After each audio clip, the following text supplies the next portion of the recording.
Hello friends, एडशाइन में आप सबों का स्वागत है। मैं करण आपका स्वागत करता हूं अपने यूट्यूब चैनल एडशाइन में। जैसा कि हम लोग CNT एक्ट पढ़ रहे थे, करीब करीब जो CNT एक्ट है वो हमारा ख़त्म के कागार पर है।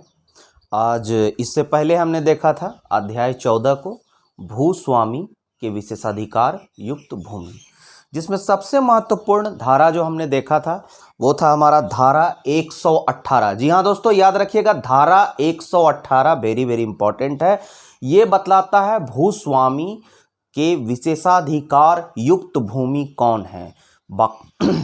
बटखेत भूमि, मझियस भूमि, मान भूमि, जिरात भूमि, ये सब भूमि जो है खेतिहर भूमि, ये सब भूस्वामी के विशेषाधिकार युक्त भूमि आते हैं, जिसमें भूस्वामी जो है वो स्वयं से या अपने सेवक या घरेलू मजदूरों के द्वारा खेती बाड़ी का कार्य करवाता है।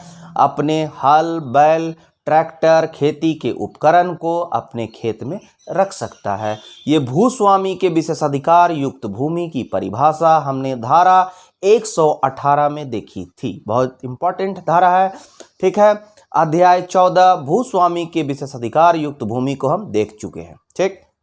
उसके बाद धारा 118 से उसमें धारा 126 तक उल्लेख है। हम लोग आज देखेंगे अध्याय 14 के बाद अध्याय 14 जो भूस्वामी के विशेषाधिकार युक्त भूमि के बारे में बताता है। उसके बाद हम लोग आज देखेंगे अध्याय 15। हम लोग अध्याय 15 देखेंगे। हम लोग 2 अध्याय देखेंगे, अध्याय 16 देखेंगे। अध्याय 15 में हमको कुछ भी उस तरह का धारा या कुछ भी उस तरह का प्रावधान नहीं पढ़ना है। आप केवल ध्यान रखिएगा, अध्याय 14 के बाद जो भूस्वामी की विशेषाधिकार युक्त भूमि की बात करता है, उसका जो अध्याय 15 है उसमें ग्राम मुखिया शब्द आया है। देखिए अध्याय 15 देख लीजिए। अध्याय 15 धारा 127 से धारा 134। उस समय हम लोग अध्याय 14 धारा 118 से 26 था। अब धारा 127 से धारा 134 आ गया है, ठीक। ध्यान रखिएगा इसको। अध्याय 15 है तो अध्याय जो 15 है, ठीक, उसमें क्या है, अध्याय 15 में धारा 127 से 134 के बीच है। अध्याय जो 16 है उसमें 135 से धारा 229 तक है। हमारा CNT एक्ट 271 धारा तक है, जहां 229 धारा तक जो है अध्याय 16 है। यानी अब हम लोग खत्म होने के कागार पर हैं, ठीक है। अब क्या है कि मैंने बहुत ही सेलेक्टिव जो धारा है उसी को लिखने का प्रयास किया है। और इन धाराओं में भी मैं सबसे पहले आपको बतला दूं कि जो सबसे महत्वपूर्ण हमारा आज का टॉपिक का जो धारा है वो है धारा 186। 118 के बाद जो सबसे महत्वपूर्ण धारा है वो धारा है 186, जिसमें कुर्की जब्ती की बात कही गई है, जिसमें बताया गया है कि किन किन वस्तुओं को कुर्की जब्ती और विक्रय से छूट होगी, इसके बारे में बताया गया है। धारा 118 इंपॉर्टेंट था, भूस्वामी के विशेषाधिकार युक्त भूमि। उसके बाद धारा 186 कुर्की जब्ती और विक्रय से छूट किन किन वस्तुओं में दी जाएगी, इसकी बात करता है। धारा 118 के बाद आपको देखना है धारा 186। चलिए चलते हैं वापस अध्याय 15। अध्याय 15 धारा 127 से धारा 134। अध्याय 16 सबसे बड़ा धारा है। पूरा CNT एक्ट में सबसे बड़ा अध्याय कौन है? लेसन अध्याय 16 है। क्यों? क्योंकि इसमें टोटल कुल 95 धाराएं हैं, 95 धाराएं हैं। 135 से लेकर 229 तक 95 धाराएं हैं इसमें, ठीक। अध्याय 16 सबसे लंबा अध्याय, सबसे बड़ा अध्याय, अध्याय 16। अध्याय 15 में है अधिकार अभिलेख, खूंट कट्टी अधिकार वाले रैयत, ग्राम मुखिया तथा अभिधारियों के अन्य वर्गों की बाध्यताएं। अभी तक ग्राम मुखिया जो है वो अध्याय में हमने नहीं देखा था। तो ग्राम मुखिया, गांव के मुखिया की चर्चा किसमें अगर पूछा जाए किस अध्याय में है, तो अध्याय 15 में है। ठीक, कितना से कितना धारा के बीच है अध्याय 15? 127 से लेकर 134 धारा के बीच है। क्या चीज का चर्चा है? तो अधिकार अभिलेख के साथ साथ रिकॉर्ड ऑफ राइट्स के साथ साथ क्या है? अधिकार अभिलेख, फुटकट्टी अधिकार प्राप्त रैयत, ग्राम मुखिया तथा अन्य अभिधारियों के अन्य वर्गों की बाध्यताएं हैं। आप केवल शीर्षक याद रखिएगा, अधिकार अभिलेख, फुटकट्टी अधिकार वाले रैयत, ग्राम मुखिया तथा अभिधारियों के अन्य वर्गों की बाध्यताएं, धारा 127 से धारा 134, अध्याय 15 खत्म हो गया। बस इतना ही जानना। चलिए अध्याय 16 चलेंगे। सबसे लंबा अध्याय 135 से धारा 135 से धारा 229 तक है। इसमें उपायुक्त के द्वारा जिन विषयों को संज्ञान में लिया जाता है निर्णय के लिए, उसकी चर्चा है। मतलब उपायुक्त द्वारा संज्ञेय विषयों के निर्णय की प्रक्रिया है। ठीक है, क्या है? सबसे लंबा अध्याय, धारा 135, 229, 95 धाराएं, 135 से 229, 95 धाराएं। उपायुक्त द्वारा संज्ञेय विषयों की न्यायिक प्रक्रिया। उपायुक्त द्वारा जो संज्ञान में विषय लिया जाता है उस पर न्यायिक प्रक्रिया। उपायुक्त द्वारा संज्ञेय विषयों की न्यायिक प्रक्रिया, अध्याय 16। ठीक है, चलिए धारा 135 अध्याय 16 सबसे लंबा अध्याय है। 135 से धारा 229 तक है। इसमें उपायुक्त द्वारा डीसी द्वारा संज्ञेय विषयों पर न्यायिक प्रक्रिया की चर्चा है। तो क्या है चर्चा? तो इसमें धारा 135 हम देखेंगे इंपॉर्टेंट में, फिर धारा हम देखेंगे 138, फिर 139 देखेंगे। इसी में अब थोड़ा सा 139 का देख लेंगे, 140 देखेंगे। ठीक है, 160 देखेंगे। देख रहे हैं, 140 के बाद सीधा 160 देखेंगे। 20 धारा हम नहीं देखेंगे, 160 देखेंगे। फिर 10 धारा नहीं देखेंगे, 170 देखेंगे, 171 देखेंगे, 179 देखेंगे, 181 देखेंगे, 186 जो कुर्की जब्ती से है संबंधित उसको देखेंगे। तो कुर्की जब्ती और विक्रय से छूट 186। ठीक, चलिए हम सरसरी निगाह देख लेते हैं। डीसी विषयों पर संज्ञान लेगा, स्वयं संज्ञान लेगा किसी विषय पर। ठीक है, एक्शन लेगा, स्वयं संज्ञान लेगा जैसे कोर्ट लेती है, और उसमें न्याय करेगा। तो डीसी कहाँ न्यायालय अपना लगाएगा? हमेशा एक्ट के अनुसार डीसी जो है अपना न्यायालय जो लगाएगा खुले परिसर में लगाएगा, न्यायालय ओपन न्यायालय लगाएगा। कहाँ लगाएगा? अपने अधिकार क्षेत्र में, जिस जिला में उसका अधिकार क्षेत्र है, सीमा है, जहां उसकी नियुक्ति है, वहां लगाएगा। तो वही 135 बोलता है, इस अधिनियम के अधीन वादों एवं आवेदनों, ठीक है, कोई आवेदन दिया गया, एप्लीकेशन दिया गया, या कोई केस चल रहा है, वाद है, ठीक है, या खुद संज्ञान ले लिया है डीसी, तो कहा है कि उपायुक्त द्वारा संज्ञेय विषयों की न्यायिक प्रक्रिया है। अध्याय 16 में 135 से 229। 135 में अधिनियम के अधीन वादों एवं आवेदनों की सुनवाई के लिए उपायुक्त अपनी अधिकारिता का स्थानीय सीमाओं के भीतर किसी भी स्थान पर न्यायालय लगा सकेगा। प्रत्येक सुनवाई और फैसला जो है वो कहाँ करेगा? खुला न्यायालय में होगा। खुले न्यायालय की चर्चा है बस। तो धारा 135 कहता है कि उपायुक्त अपनी अधिकारिता क्षेत्र में जो है किसी भी वाद या आवेदन में फैसला देने के लिए खुला न्यायालय जो है वो लगा सकेगा। खुले न्यायालय लगाने की बात की गई अपने अधिकारिता क्षेत्र में 135 में बस। अब मान लीजिए कि किसी भूमि पर कोई वाद है। अब भूमि कोई एक जिला में नहीं है। डीसी की पदस्थापना कहाँ होती है? एक जिला में होता है। एक जिला में भूमि उसका नहीं है, एक से अधिक जिला में उसका भूमि है, या अनुमंडल में। तो जिस जिला में उसका ज्यादा भूमि होगा वहां का डीसी जो है वही जिला में जो है, जिस जिला में उसका ज्यादा भूमि है, न्यायालय लगाएगा। यही 138 कहता है। कोई भूमि अगर एक से अधिक जिला या अनुमंडल मतलब जिला जो छोटा है अनुमंडल में स्थित हो तो उसके वाद की सुनवाई उस भूमि के ज्यादा हिस्से वाले जिले या अनुमंडल के अंदर की जाएगी। मान लीजिए किसी का भूमि है, वो कहाँ है, एक से अधिक जिले में है। कुछ भूमि हजारीबाग जिले में है, कुछ रांची में है, ठीक है। तो मान लीजिए हजारीबाग जिला में ज्यादा भूमि है तो यहीं पर न्यायालय लगेगा, उसका यहीं सुनवाई होगा। अगर रांची में है तो वहां होगा। जैसे कि हजारीबाग 2 अनुमंडल में है, सदर और बरही अनुमंडल में बटा हुआ है। तो अगर बरही अनुमंडल में ज्यादा भूमि है तो बरही में न्यायालय लगेगा, यही चीज है।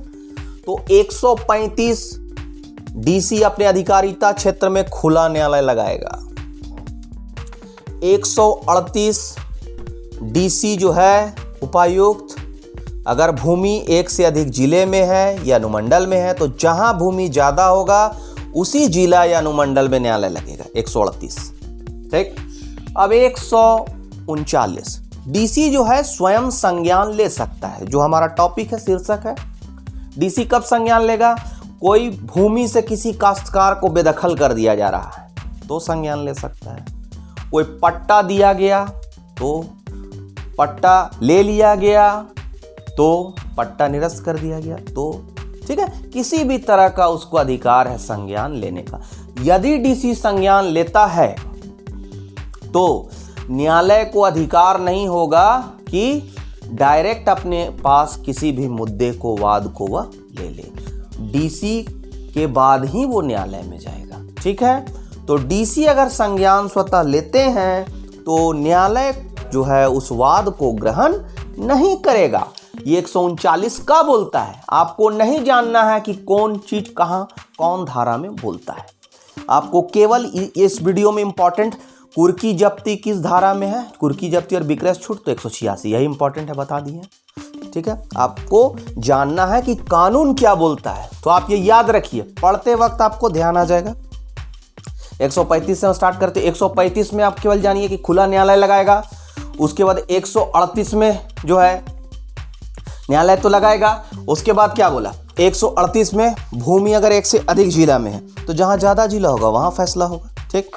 139 मेरा क्या बोलता है, डीसी द्वारा केवल संज्ञान, ठीक है, डीसी द्वारा संज्ञान लिया जाएगा। स्वतः सीएनटी के मैटर पर डीसी द्वारा संज्ञान लिया जाएगा, क्योंकि केंद्र बिंदु में हम हमेशा से जान रहे हैं कि डीसी को रखा गया है।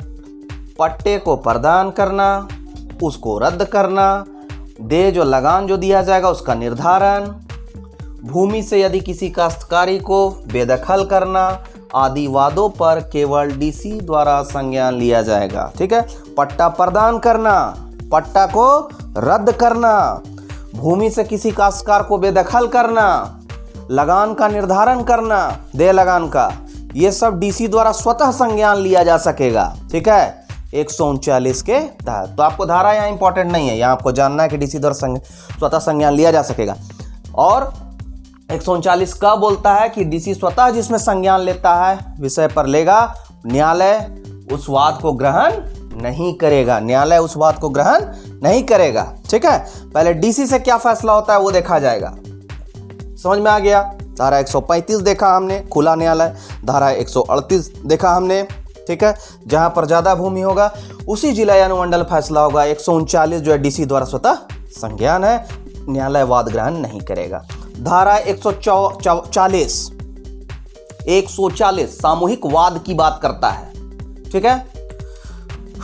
धारा 140 सामूहिक वाद मतलब कोई विषय है, कोई भूमि है, उससे कोई गांव के एक से अधिक लोग जुड़े हुए हैं, कोई ग्रुप जुड़ा हुआ है, समूह जुड़ा हुआ है, तो सामूहिक वाद जो है वो डीसी के पास जाएगा और वह निर्णय देगा।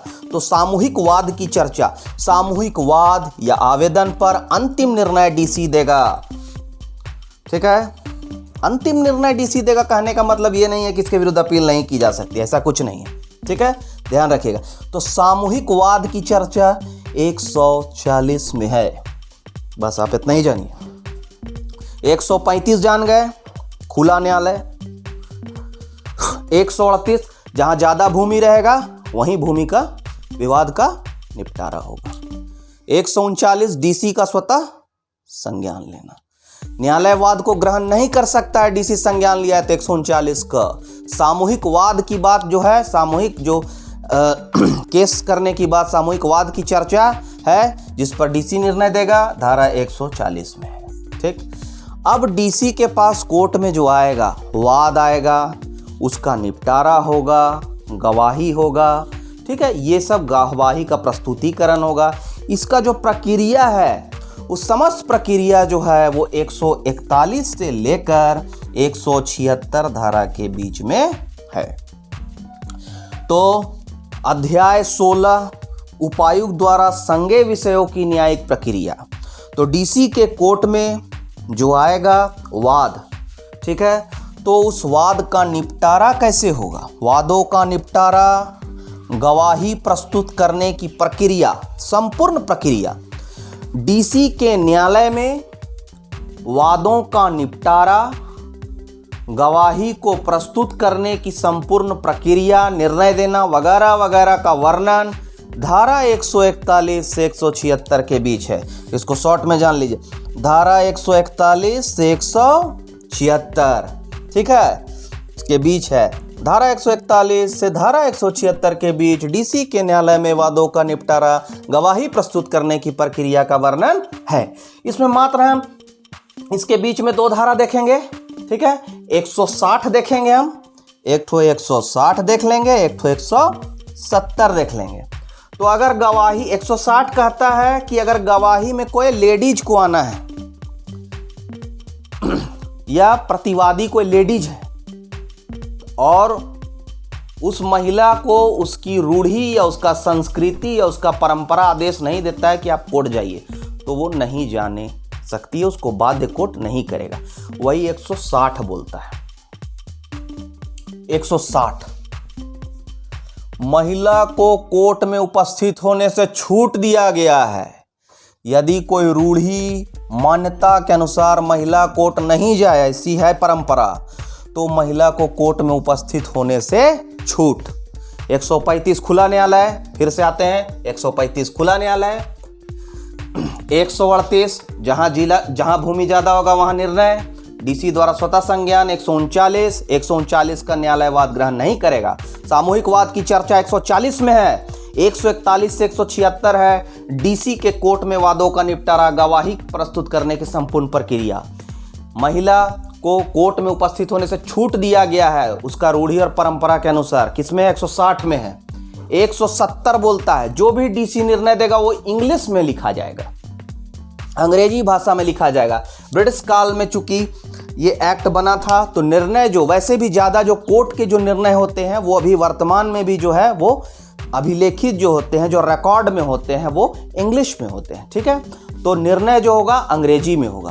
तो 160 और 170 धारा आप याद रख सकते हैं बड़ा आसानी से कि सीएनटी एक्ट के धारा 170 में अध्याय 16 में उपायुक्त द्वारा जो संज्ञेय विषयों की न्यायिक प्रक्रिया है उसमें जो निर्णय देगा वो धारा 170 के तहत इंग्लिश में लिखा जाएगा, ठीक। धारा 160 में महिला को कोर्ट में उपस्थित होने से छूट दिया गया है। धारा 170 जो बोल रहा है वो बोल रहा है आपको कि जो है निर्णय इंग्लिश में लिखा जाएगा। हो गया 170 तक क्लियर आपका। चलिए 171 स्थानीय जांच। यदि डीसी को लगे कि हमको कोई विषय पर वाद पर जांच करवाना है तो कोई अपने अधीनस्थ अधिकारी को भेज के जांच करवा सकता है, कोई अपना विश्वसनीय व्यक्ति को जांच स्थल पर जाकर जांच निरीक्षण करवा सकता है, वो 171 में है, ठीक है। बस आपको जस्ट जानना है, ये जरूरी नहीं कि 171 में। हाँ, यहाँ आप याद रख सकते हैं कि महिला को कोर्ट में आने से छूट धारा 160 में है, धारा 170 में अंग्रेजी में निर्णय दिया जाएगा। स्थानीय जांच विवादास्पद विषय पर अपने अधीनस्थ पदाधिकारी या कोई विश्वसनीय व्यक्ति को विवादास्पद विषय पर जाकर स्थानीय जांच पड़ताल डीसी करवा सकता है, 171 में है। चलिए ठीक है।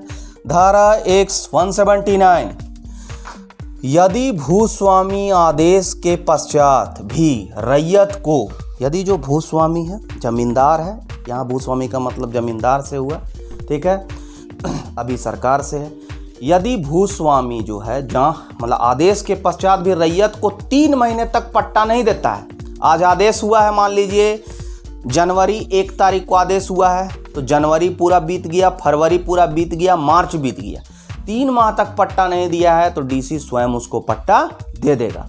ये 179 में। तो आपको याद रखना है इसमें कि धारा 179 नहीं याद रखना है, आपको याद रखना है कि यदि भूस्वामी अगर 3 महीना तक पट्टा नहीं देता है रैयत को, तो डीसी अपने हस्ताक्षर से उसको पट्टा दे देगा। तो जो समय है आपको आ सकता है कि यदि भूस्वामी रैयत को पट्टा नहीं देता है 6 महीना तक, 3 महीना तक, 1 साल तक, ठीक है, या 5 साल तक, इस तरह से ऑप्शन आएगा।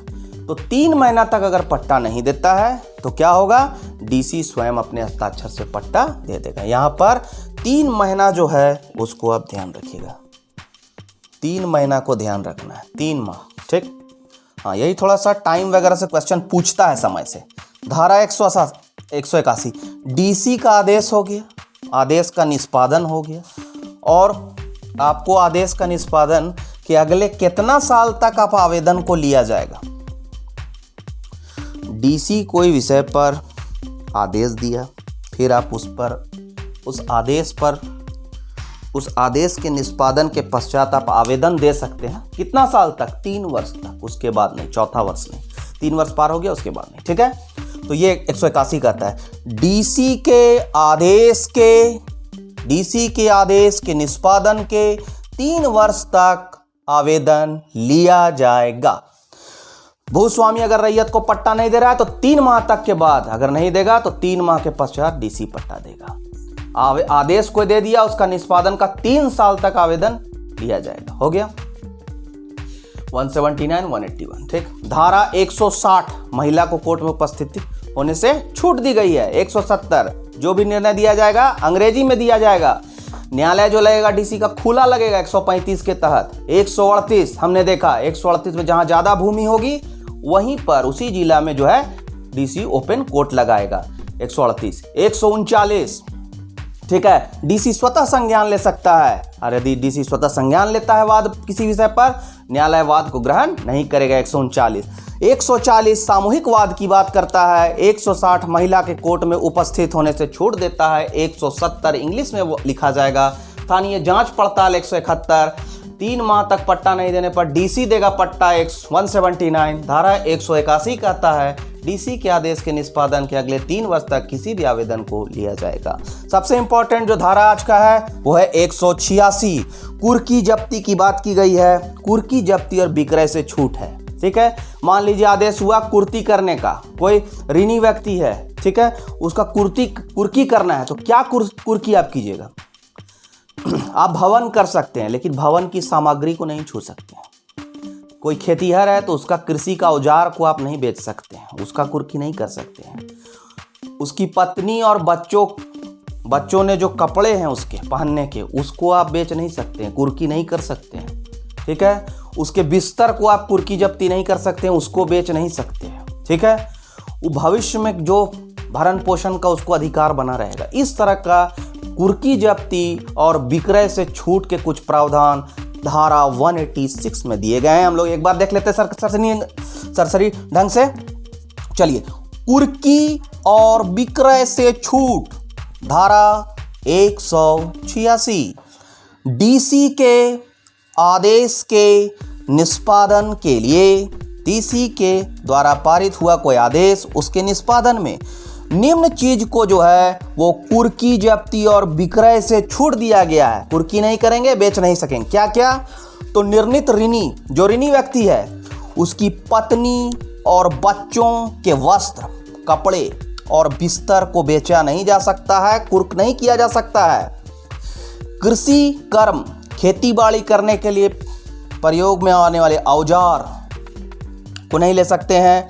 मवेशी को नहीं लेंगे, बीज को नहीं लेंगे, खेती बाड़ी का बीज को नहीं ले सकते हैं, उसको कुर्की नहीं किया जा सकता है। तो खेती बाड़ी के औजार को नहीं कर सकते हैं, बीज को नहीं कर सकते हैं, मवेशी को नहीं कर सकते हैं, घर की सामग्री को नहीं कर सकते हैं, या भवन सामग्री को हम नहीं कुर्की कर सकते हैं।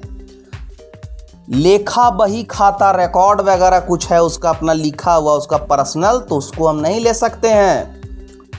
निजी सेवा का कोई अधिकार, उसको कहीं निजी सेवा देना है तो उसके अधिकार को कुर्क नहीं किया जा सकता है। अगर श्रमिकों या घरेलू कोई सेवक है, नौकर है, उसकी मजदूरी को हम नहीं ले सकते हैं। उसके भावी भरण पोषण के जो अधिकार है उसको कुर्क नहीं किया जा सकता है। यही कुर्की जब्ती विक्रय से छूट धारा 186 में है। पत्नी बच्चों के वस्त्र बिस्तर को कुर्क नहीं किया जाएगा, छूट है। कृषि कर्म के लिए औजार, मवेशी, बीज को नहीं लिया जाएगा, घर का सामग्री को नहीं छुआ जाएगा, लेखा बही नहीं छुआ जाएगा, निजी सेवा का कोई अधिकार को नहीं टच किया जाएगा, श्रमिक घरेलू सेवक की मजदूरी को नहीं लिया जाएगा, उसको भरण पोषण का अधिकार भविष्य में बना रहेगा। साथ ही साथ इसमें 186 बी है, 186 क ए है, क्लॉज जोड़ा हुआ है। उसमें कहा गया है कि यदि हमको कुर्क करना है किसी को, तो जिस व्यक्ति के जमीन भवन को कुर्क की करनी है तो उसके बगल वाला अगर कोई जमीन है तो जो उसका नहीं है उसको हम कुर्क नहीं करेंगे, उसको हम नहीं बेच सकते हैं। या अगर हम किसी दूसरे के भवन में रह रहे हैं तो उसको कुर्की जब्ती नहीं किया जाएगा। तो ये तो सिंपल बात है, वो 186 ए में आप लोग ध्यान रखिएगा, क्लॉज जोड़ दिया गया। ठीक है, उम्मीद कर रहे हैं कि आज का वीडियो आपको बहुत अच्छा लगा होगा। ये तकरीबन जो है अध्याय 16 में 1 या 2 धाराएं और होगी, तकरीबन 229 तक खत्म हो चुका है सीएनटी। उम्मीद कर रहे हैं एक वीडियो या 2 वीडियो में पूरा सीएनटी एक्ट आपका संपूर्ण सीएनटी एक्ट आपका समाप्त हो जाएगा। 1 या 2 वीडियो में बहुत ही विशद वर्णन मैंने सीएनटी एक्ट में आपको प्रस्तुत करने का प्रयास किया है, और यह उम्मीद करता हूं कि अगर आप अच्छे ढंग से पढ़ेंगे, जो भी 15 से 16 वीडियो हैं उसको आप देखेंगे अगर अच्छे ढंग से, इससे भविष्य में ना केवल कोई क्वेश्चन आपको छूटेगा बल्कि भविष्य में प्रैक्टिकली व्यवहारिक तौर पर भी आपको बहुत फ़ायदा करेगा। आप जब प्रशासनिक अधिकारी बनकर भी किसी अंचल या प्रखंड में जाएंगे तो आपको किसी से ज़्यादा समझने की ज़रूरत नहीं होगी। आपके मना मस्तिष्क में स्वयं जो है एक फ्रेमवर्क, एक खाका जो है वो सीएनटी के बारे में तैयार मिलेगा। ठीक है, तो इसी के साथ आज का यह वीडियो समाप्त करते हैं दोस्तों। ठीक है, धन्यवाद, जय हिंद, जय भारत।